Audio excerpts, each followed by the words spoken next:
Tonight, fly the war-torn skies of Europe with Hitler's mighty Luftwaffe. In 1943, Nazi Germany launched history's first real terror weapon, the V-1 flying bomb. Aimed at civilian targets across England, this new weapon firmly established a new kind of warfare and a new reign of terror. Tonight, fly with the elite airmen of the Third Reich on wings of the Luftwaffe. In its day, it was the most fearsome weapon imaginable.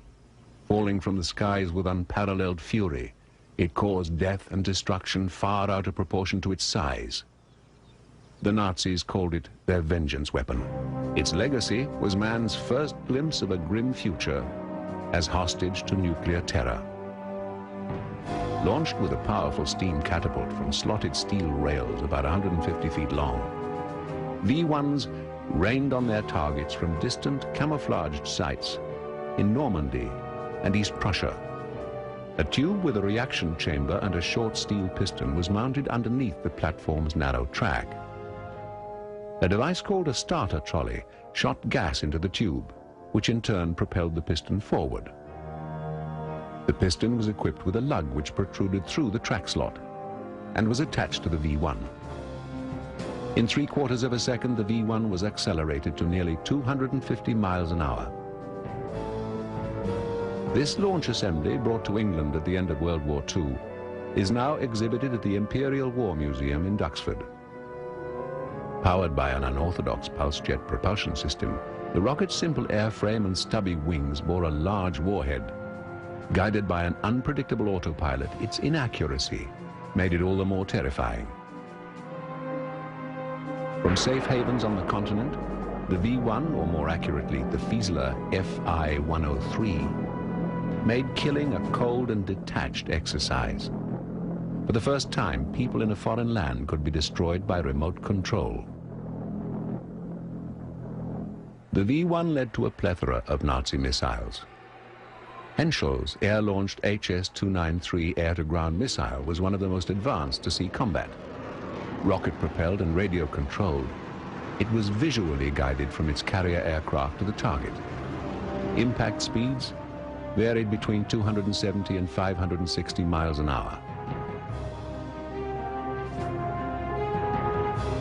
But the most frightening was the awesome V-2, and by far the most formidable. Weighing over 14 tons with a range of nearly 200 miles, it bore its 1-ton warhead at a top speed of 3,400 miles an hour. Anti-aircraft weapons such as the Rheintochter or Rhein-Daughter were also developed. The X-4 became the first air-to-air missile for the new jet. The Rheinbutter, or Rhine Messenger, was a multi-stage rocket that delivered its warhead over a distance of 100 miles. Traveling at nearly 3,800 miles an hour, it was the fastest machine yet known to man. By the outbreak of war, German rocketry boasted a long heritage of experimentation and government support. By 1930, work by men like Klaus Riedel, Rudolf Nebel, and Kurt Heinrich led the world. Their endeavors were soon followed by the contributions of Werner von Braun and Hermann Oberth, probably history's most significant names in the evolution of the rocket.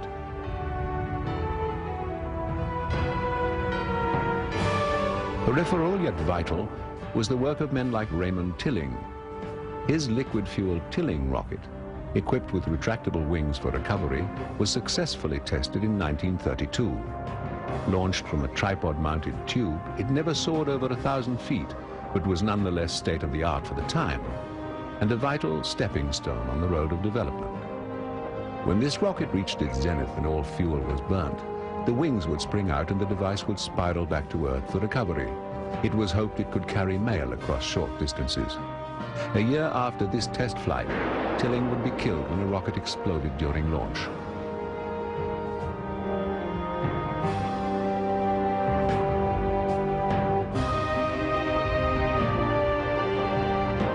Gerhard Zucker also championed the postal rocket concept. In 1935, Zucker launched this large rocket in Germany, following the launch of a smaller prototype in Scotland. In Britain, it was branded a risk to public safety. Zucker's rocket fared no better in his native Germany.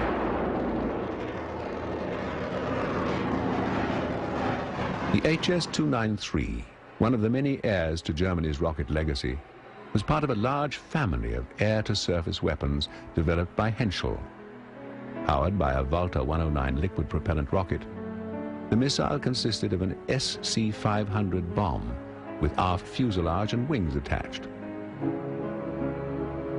The Walter 109 rocket pod had internal tanks for the propellants, D-Stoff or hydrogen peroxide, and Z-Stoff or sodium permanganate. The engine generated over 1,300 pounds of thrust for about 10 seconds, adding about 120 miles an hour to the missile's launch velocity.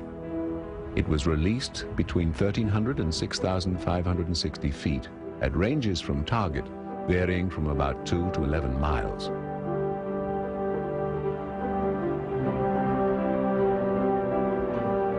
The rocket pod was fueled up before being attached to the missile. Here, what is probably an HS-293D model is prepared for test launching from a Heinkel HE-111H. In 1944, the weapon was trialed as an anti-shipping measure. Some 70 missiles were expended in attempts to perfect its accuracy and dependability. Surprisingly, like today's smart bombs, this version of the Henschel missile was equipped with a nose-mounted television camera for remote sensing and targeting. Conical drag bodies attached to the wingtips were used to reduce the missile's speed so that it would not fly beyond its structural capabilities and disintegrate in midair. Though most HS-293s were remotely controlled via radio transmissions, some were equipped with a backup wire guidance system, physically linking launch aircraft and missile. Thin wire trailed behind, connecting it to a controller almost 19 miles away.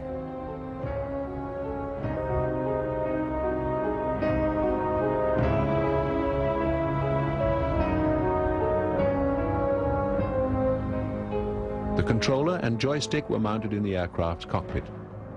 Missile control surfaces were guided by moving or rotating the stick on the Kale transmitter. As there was no rudder, only the missile's pitch and roll were affected. The HS-293 could be carried by any number of Luftwaffe combat planes, including the rarely seen Heinkel HE-177. Mounted on the big bomber's centerline, the guided missile was normally launched between 7 and 18 miles from target.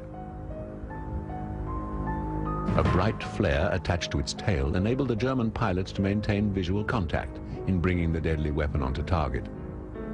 This particular version was equipped with wingtip bobbins, trailing a thin pair of wires back to the attacking plane. This form of control was later discarded in favor of a conventional radio contact, although this proved highly susceptible to electronic jamming by Allied forces.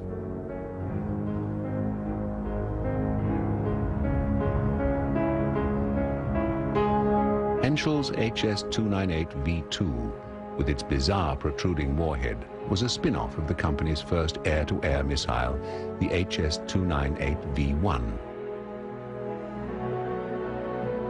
The earlier HS-298 was stubbier and reversed the positioning of the warhead and control system generator and propeller. The warhead tripped upon contact with its target. The weapon was propelled by a Schmidding 109 solid-fuel rocket engine, generating up to 330 pounds of thrust. Maximum range was about 1.5 miles. Nearly 1,900 prototype HS-293s were built, and their success encouraged Henschel and the Luftwaffe to pursue production and put the rocket to the acid test of combat. Numerous problems were encountered. Low temperatures often inhibited the missile's control and propulsion systems. As it was difficult to observe following launch, a special flare unit was attached to the tail for visual tracking. Once launched, the missile screamed ahead of the aircraft under the force of the Walter rocket engine, generating only 10 seconds of thrust. With no fuel, it continued in a long, remote-controlled glide. The first HS-293 combat sortie took place on August the 25th, 1943, when Dornier Do-217s launched several of the missiles in an attack on Allied destroyers in the Bay of Biscay. Results were mixed. However, 2 days later, an enemy corvette was blasted by the missiles and sunk. Limited use of the weapon continued until the war's end, and it was only nominally effective. The final HS-293 mission of the war came during an attack on bridges across the Oder River in April 1945. The HS-293 was demanding. The missile's temperature had to be kept within a fixed range, using a warm air hose system attached to the aircraft carrying it. Upon reaching the target zone, the plane's transmitter was set to the missile's receiver and the gyroscope was set. Once the target was sighted, the attacking pilot circled it to give the crewman controlling the missile a good line of sight. After launch, the release button on the bomb sight was pressed, disconnecting the missile from its umbilicals to the parent craft. After free falling for a single second, the weapon's remote control unit kicked in. The crewman back in the plane then fired the Walter rocket and directed it in its final deadly flight.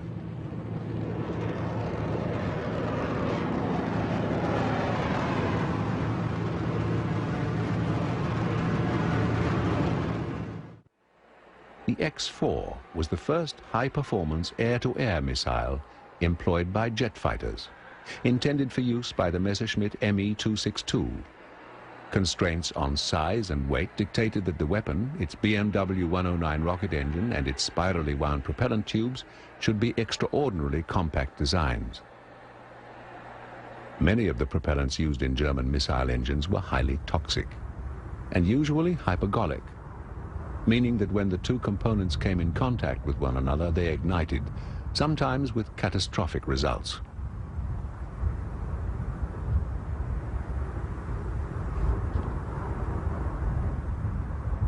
The small Walter 109 rocket engine used in the HS-293 used T-Stoff and Z-Stoff propellants, generating over 1,300 pounds of thrust for up to 10 seconds. It was a powerfully efficient booster.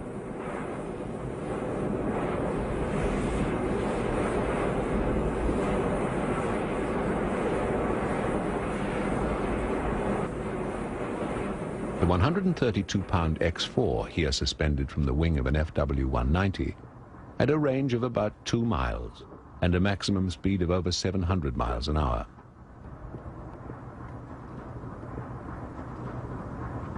But limited production of the BMW rocket engine effectively eliminated this missile as a real threat to the Allied cause, even though nearly 1,500 X-4 airframes were completed.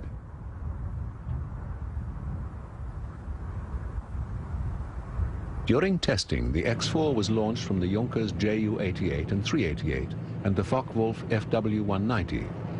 Discernible during this launch from a Ju-88 is its peculiar self-stabilizing 1 revolution per second flight characteristic.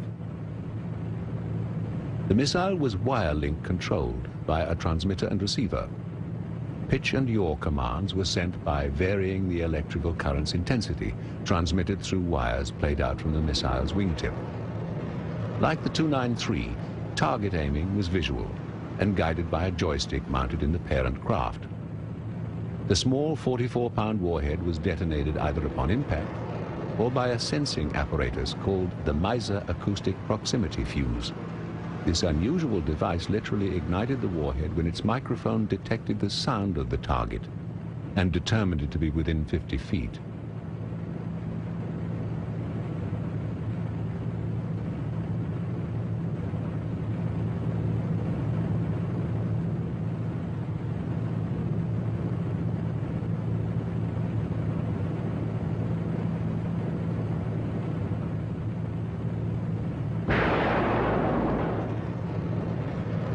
Another missile meant to down aircraft, this time from the ground, was Rheinmetall-Borsig's Rheintochter.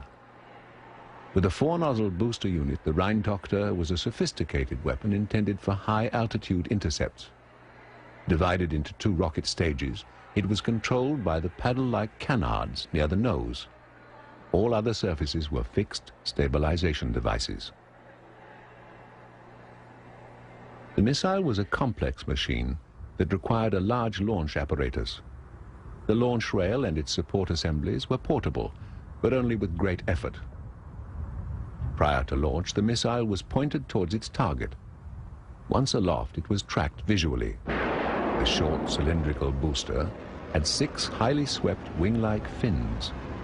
In early versions, 6 exhaust nozzles were equally spaced around a central nozzle, and the propellant, like that for the upper stage, was solid diglycol. In later missiles, the booster utilized liquid propellants.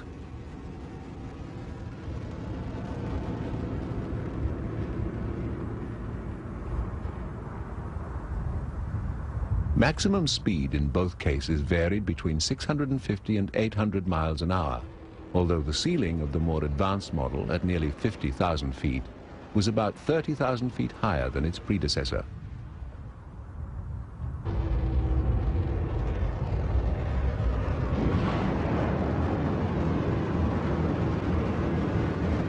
The Rheintochter was not a successful weapon.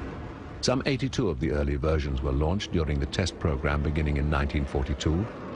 By December of 1944, the project had been terminated.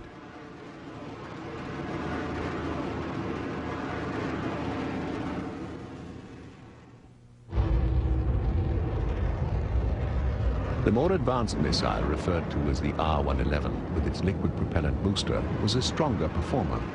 But by the time of its arrival in combat, it was already hopelessly outdated.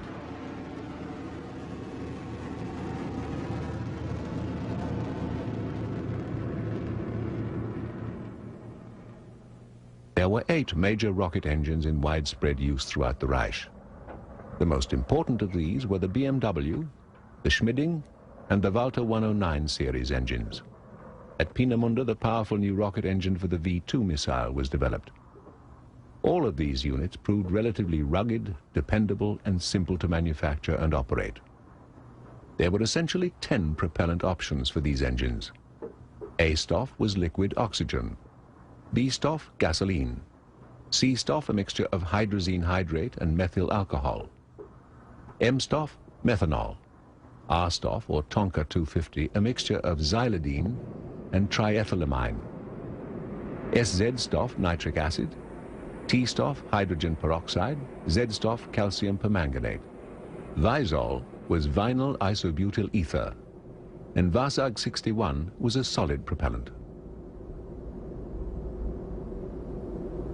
Henschel's HS-117 Schmetterling, or Butterfly, surface-to-air anti-aircraft missile, used 2 solid-fuel rocket booster units for initial acceleration during launch. These engines, with 3,850 pounds of thrust, were mounted above and below the fuselage. They burned out a mere 4 seconds after ignition and were then automatically ejected. At this time, the main engine, fueled by liquid propellants and mounted in the missile's tail, took over. It was actually launched from a 37mm gun mount assembly. With boosters, the missile reached 680 miles an hour. But once these burned out, the Butterfly dropped to its normal cruising speed of 590 miles an hour. Meant for low and medium altitude interception, the HS-117 was visually directed onto target by a ground controller using a magnification sighting scope. 2 operators handled the interception. One tracked the target through the scope while the other controlled the missile with a joystick. They guided the weapon by radio link. The missile's warhead could be manually commanded to detonate at any time during flight. The HS-117 was even used in tandem with early German radar systems in attempts to track remotely and destroy enemy aircraft. It was a glimpse into the future. But it wasn't terribly successful, and no targets are known to have actually been shot down. Like many other Nazi surface-to-air missiles, in spite of the fact that hundreds were built, the HS-117 never made it into battle.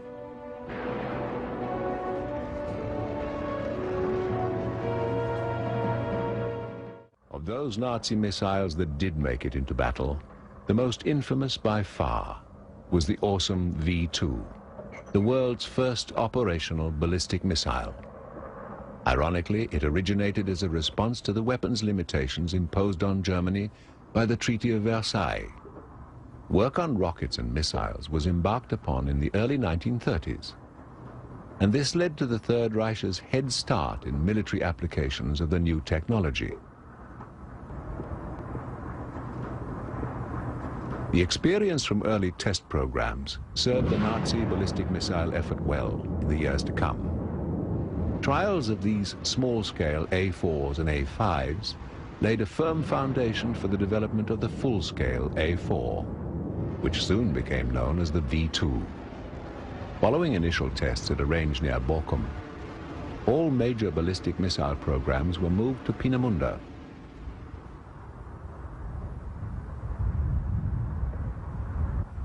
Here off the southern Baltic coast was a testing area some 290 miles long.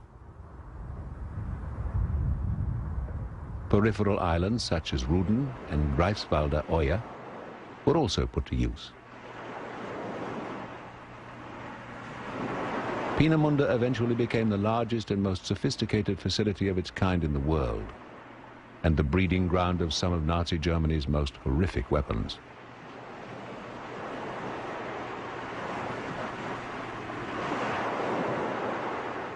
Smaller artillery-type rockets were not overlooked by the Luftwaffe planners.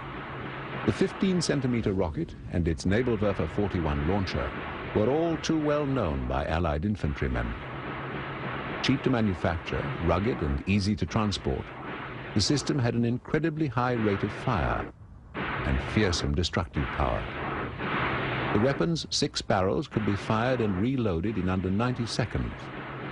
Equipped with 6 51-inch long barrels, the launcher was usually towed by a 3-ton truck. The rockets, with a range of about 4.4 miles, were fired at 2-second intervals. American GIs called them screaming memes, and each was just over 3 feet long and weighed between 70 and 80 pounds. The propulsion unit consisted of 7 sticks of diethylene glycol dinitrate, ignited electrically from a remote control box. These deadly rockets were delivered to the front in individual wooden boxes.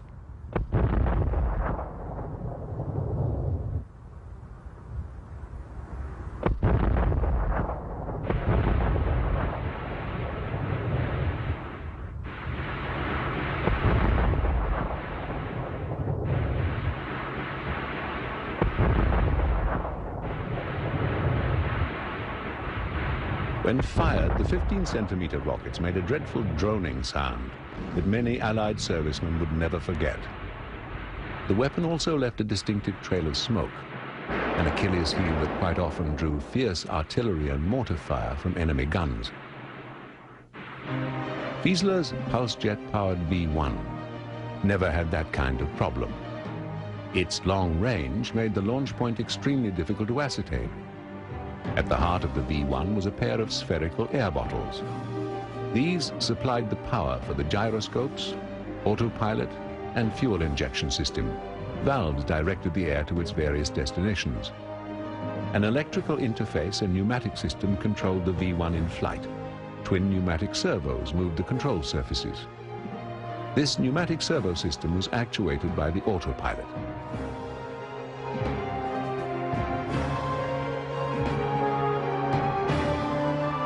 The V1 was moved by hand onto the cradle and launch rail. Once in position, a compressed air hose and electrical connection were the only umbilicals required. With an explosive shove, the missile was moving at 360 feet per second by the time it left the ramp. A 3-position switch ignited the jet and kicked in the catapult system. The switch, when moved to the intermediate position, pushed the pulse jet to maximum throttle. 7 seconds later, pressure in the catapult became intense enough to shear off a 6mm holding pin, releasing the missile support cradle. In less than a second, the deadly flying bomb was airborne. Its flight profile was simple, virtually a straight line from launch to destination, which made the V1 vulnerable. But once over the target, with its fuel shut off, it began its earthward dive. With the push of a button, thousands of V-1s were launched from hundreds of sites scattered across Nazi-occupied territory. The Argus AS-109 pulse jet engine was essentially a welded steel tube with an inlet grill supporting a set of spring-loaded steel flaps. Between the flaps were atomizers which sprayed fuel into the combustion chamber. A spark plug ignited the fuel as it was injected. This created a sound that was unforgettable for the many Dutch and British citizens who survived V-1 attacks.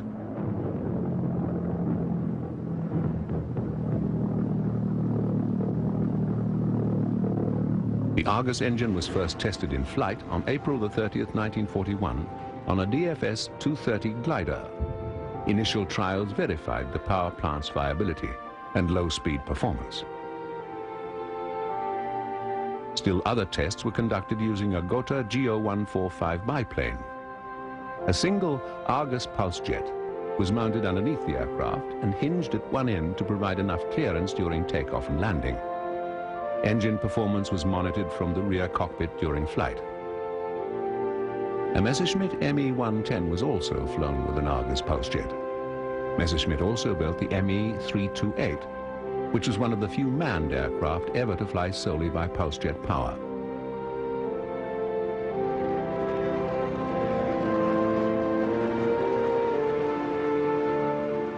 This rare footage almost certainly depicts the prototype V-1 prior to its first flight. It differed significantly from the production model.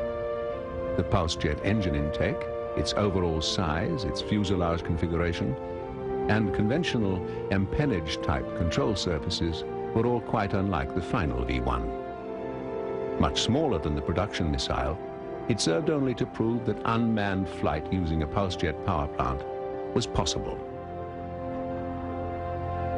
The combustion process was not easily tamed. An exhaustive test program, including the creation of this static test component used to observe the combustion pulse, would eventually result in a functional and relatively dependable power plant. Slats fed air into the combustion chamber and closed during the combustion process, then opened to let in new air. This occurred at an incredibly high speed and led to the buzzing noise that gave it the infamous name, the buzz bomb. The rocket left a trail of flame. Visible from great distances, it often revealed the missile to Allied interceptors. Air launching the V-1 was attempted under combat conditions for the first time in April 1944. Extensive testing, some from the Heinkel HE-111, had established air launching as a feasible alternative. A number of HE-111s were modified for the job. This mode of launching increased the buzz bomb's effective range and lessened its reliance on fixed launch sites.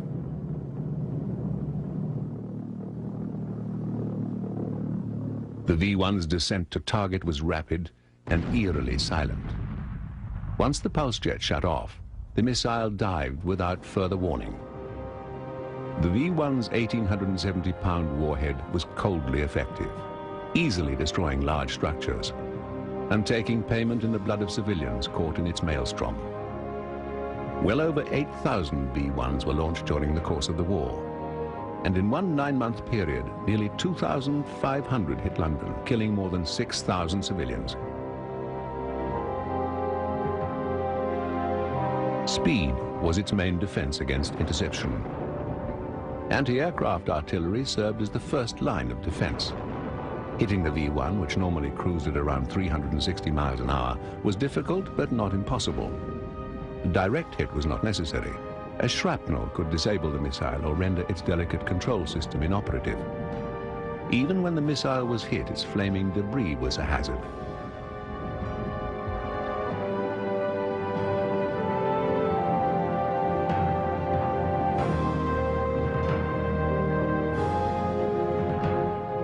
Several British radar systems met with considerable success in detecting the terror weapons at great distance. These units gave the people of Antwerp and the anti-aircraft crews awaiting the incoming V-1s essential warning of the attack. Gunners could at least prepare for the onslaught. Some success was had in using radar as a gun aiming system. The V-1, with no pilot to take evasive action, was perfect as a target in these situations. Perhaps most important, night attacks by V-1s, though still terrifying, were no longer unpredictable. And intended targets could be geometrically ascertained before even seeing the missiles approach.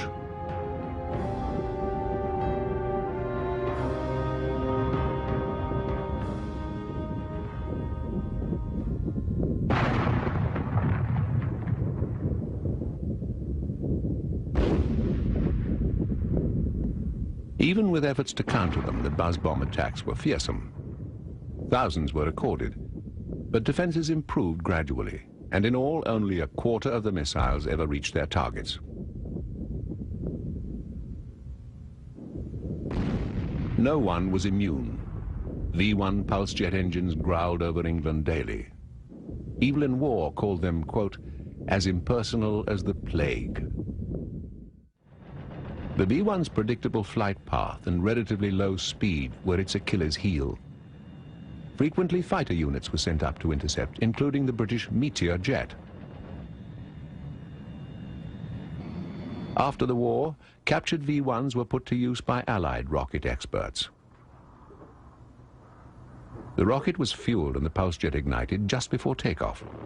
A V-1 launch was a spectacular event, creating a massive cloud of smoke and flame. This is the rare Fieseler Fi-103R manned V-1.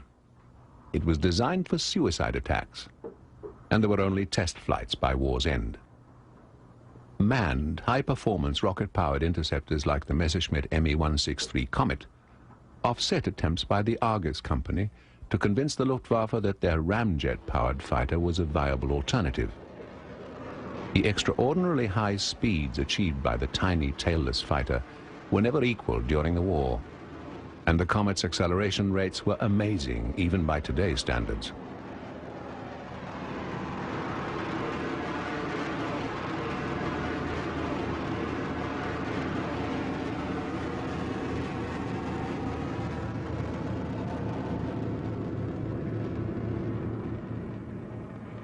This interceptor gave rise to the basic plan for Messerschmitt's Enzian ground-to-air missile. Unlike its larger manned cousin, it was made primarily of wood and was launched with 4 Schmidding 109 solid-fuel rocket engines grouped symmetrically around the fuselage. Within lay a Walter RI-210B sustainer rocket engine. The missile was launched from a modified 88mm gun platform equipped with special rails and was guided to its target via radio link.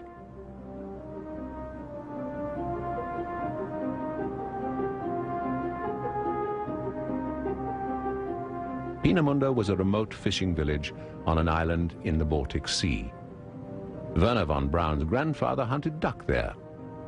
But by 1939, it was the world's largest rocket center, with liquid oxygen plants, cavernous workshops, hangars and wind tunnels.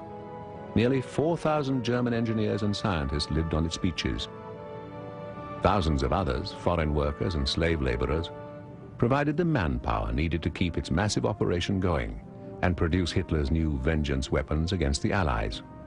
Amazingly, in spite of Allied control of the air, the facility remained hidden from prying enemy eyes for over 3 years.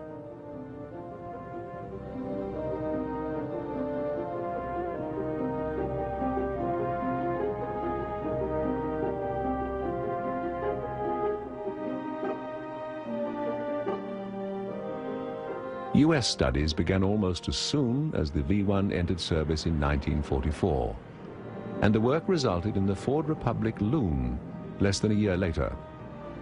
Replica launch installations originally built to explore the best means of destroying German facilities were later modified to test American missiles.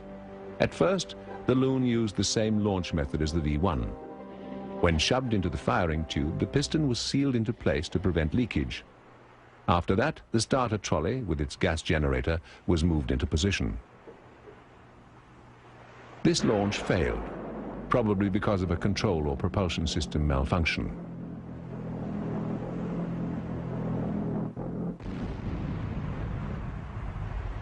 Another launch fares better. The dolly and piston separate from the missile less than a second after it leaves the rail. Both were retrievable and reusable. The pencil-thin Rheinmetallborsig Rheinbolter was one of the first weapons of its kind and betokened a new technology, the multi-stage rocket. This army weapon, designed to carry an 88-pound warhead nearly 100 miles, was supposed to replace the field artillery gun. The first of 4 solid fuel stages had 6 fins and 7 exhaust nozzles and generated over 83,000 pounds of thrust, burning out in just 1 second.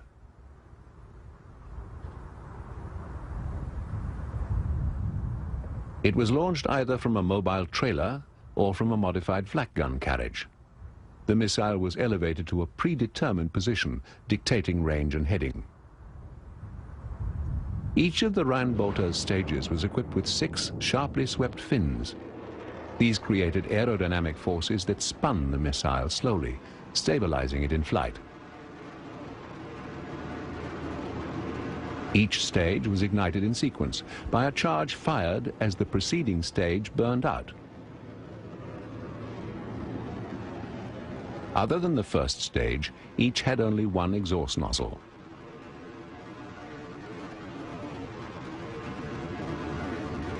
The Rheinbolter was not guided remotely, but like an artillery shell, was entirely dependent on initial targeting.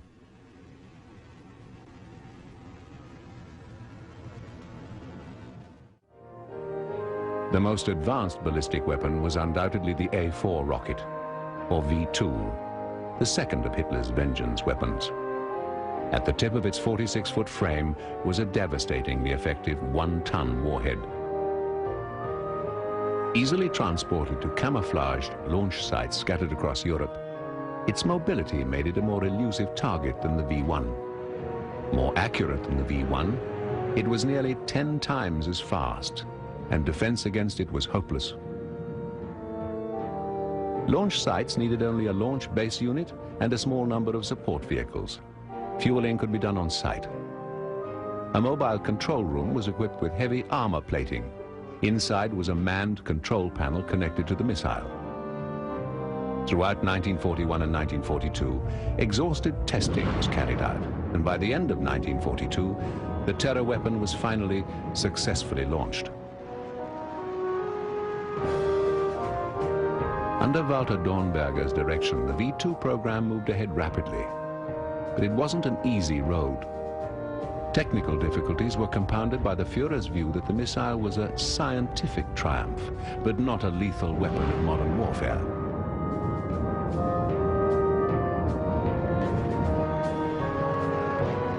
A series of failures preceded the V2's first flight. Support personnel were killed, and equipment was destroyed. The greatest source of frustration came from problems with the stabilization and steering systems for the huge rockets.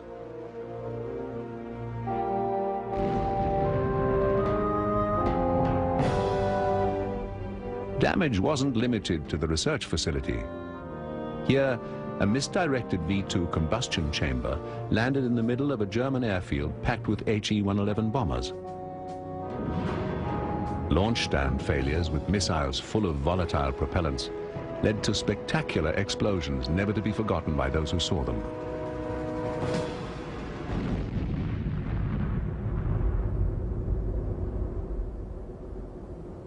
The V2 was hurtled skyward by the largest rocket engine of its day. Fueled by liquid oxygen and alcohol, it produced a thrust of 55,125 pounds, lasting about 68 seconds. The missile's maximum trajectory, at its greatest height, was approximately 60 miles. Flight time from liftoff to target impact was just under 4 minutes.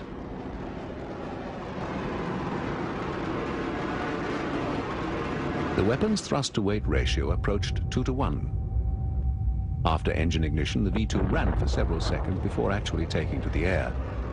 But once it cleared the launch pad, acceleration was rapid.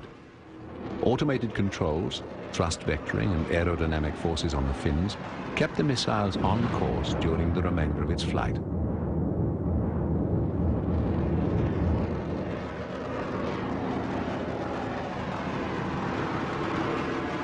In an attempt to extend the V-2's 189-mile range, the A-4B was developed. It was equipped with large swept wings, and only 2 were ever flight tested before the program was cancelled. The first launch wasn't a resounding success.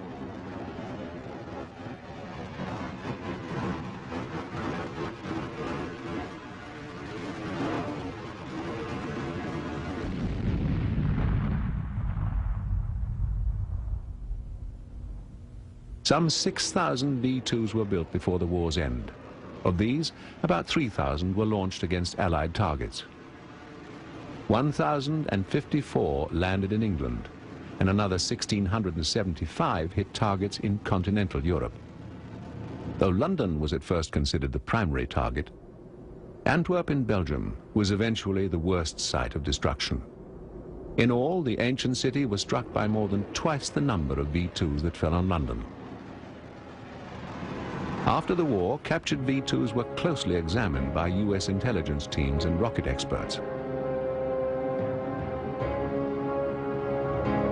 Missile parts were taken in huge numbers by conquering allies. Hundreds of finished V-2s were shipped to America and put to use in an expansive experimental flight test program. Beginning in April of 1946, missiles were launched from White Sands in New Mexico, Cape Canaveral in Florida, and from the deck of a US Navy aircraft carrier. These endeavors led the way in establishing the fledgling US ballistic missile program and a weapons race against the Soviets.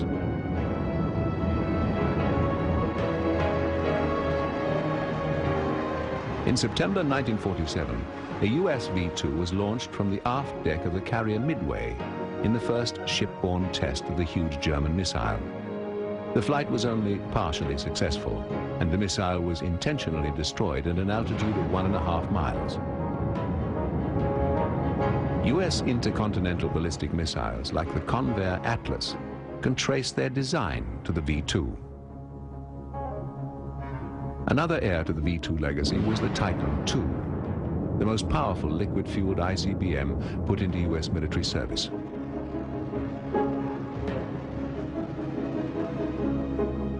The solid-fuel Minuteman I was yet another missile born of the V-2. With solid fuel, it could be stored for long periods, ready for launch at the push of a button. The advances made are chilling. They can carry multiple nuclear warheads 8,000 miles and destroy entire cities. In the modern world, the destructive powers of the V-1 and V-2 seem almost trivial. But their legacy is twofold. On the one hand, terrifying, and on the other, exhilarating. But they've also led the way to the exploration of the cosmos. The scientific achievements they set in motion held humanity hostage, but in another way opened its eyes to new horizons. But the V-weapons were intended for the darker purpose, and their doomsday brethren of today are often justified by the words that eerily echo Hitler's own. If we had had these rockets in 1939, we should never have had this war.